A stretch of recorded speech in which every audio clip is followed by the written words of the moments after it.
Hello friends, Happy New Year. Today we are going to discuss and show you the best top 10 movies in this January for the first 2025 year.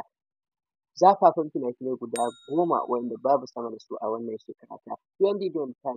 The first film na farko wato fim ne mai suna ƙididdiga na Jarumi Bishan, kamar yadda kuke gani fim ne wanda mai matuƙar kyau kamar yadda kuke gani. Sannan bugu da ƙari akwai fim mai suna Rayuwar Daji, bayan Rayuwar Daji akwai fim mai suna Majaujawa, wannan fim ɗin yayi matuƙar kyau daga kamfanin Sultan ya fassara shi.